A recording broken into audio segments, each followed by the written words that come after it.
சொல்லிடுறேன். நான் ஒரு புது செலிபிரல் வார்டெக்ஸை உருவாக்கியிருக்கேன். அதை பயன்படுத்தி ஆஸ்மத்தோட அறிவாற்றல் எல்லாம் உறிஞ்சி எடுத்து அதை வச்சு என்னோட கேல்வன் அறிவாற்றலை நான் பெருக்கிக்க போறேன். யோசிச்சு பாருங்க, என் அற்புத அறிவாற்றல் ஆஸ்மத்தோட அபார அறிவாற்றலோட இணைஞ்சா இருக்கிற எல்லா கேம் மாதிரி வேலையும் நீ தான் பண்ணுவ.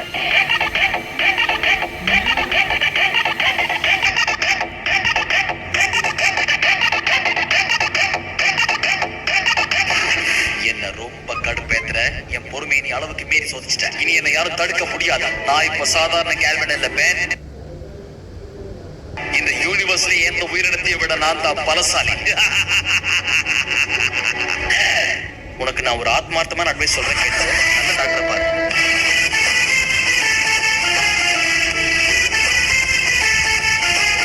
நீதான் பேஷண்டா போக போற.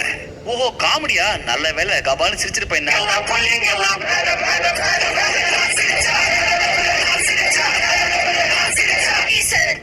என்னோட ரூக்க அவ கடத்திட்டு போயிட்டா.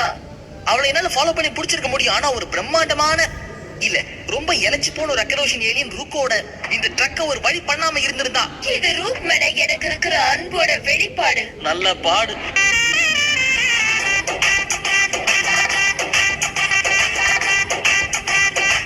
அவங்களுக்கு ஒருத்தர் பிடிச்சிருக்கு, அதான் பார்த்தாலே தெரியுது. ஆனா அந்த பொண்ணு சரியான தலைவலி. எனக்கு புரியல. தமிழ ரொம்ப அக்கறை எடுத்துக்கிறான்னு கூட பழகுறவங்களை நம்ப வைக்கிற டைப். அவங்களும் இவன் மேல அக்கறை எடுக்க ஆரம்பிச்சுட்டா டாக்டர் நைட் நாட்டா காமிச்சிட்டு போயிடுவான். இதெல்லாம் நான் எவ்வளவு பார்த்திருக்கேன், எனக்கு தெரியாத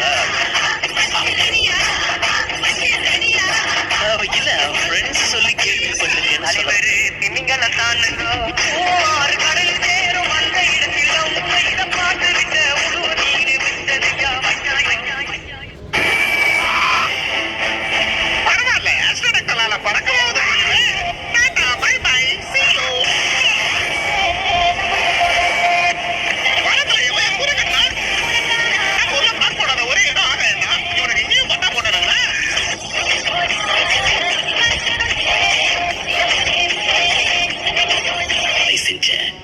இந்த மிஷினுக்கு பவர் கொடுக்க தேவையான உயிரோட்டத்தை சுபகாபரச வச்சு கொண்டு வந்தேன். இந்த முயற்சியில கடந்த 3 வருடங்களா வெற்றியை மட்டுமே சந்திச்சேன். என்னது 3 வருஷங்களா? 1 மாசத்துல என்ன திரும்பி கொண்டு வரேன்னு சொன்னியே, ஆனா இதுல இவ்வளவு டிலே ஆக என்ன காரணம்? அனிமோ என்ன டாக்டர் அனிமோன்னு கூப்பிடு. அந்த பட்டத்தை நிச்சயம் அங்கீகாரம் இல்லாத பல்கலைக்கழகம் தான் உனக்கு தந்திருக்க முடியும்.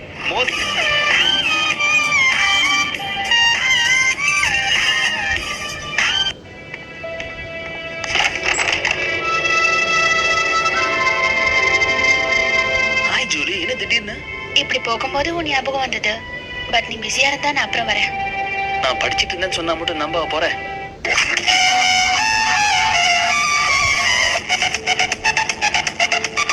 சரி உள்ள வா.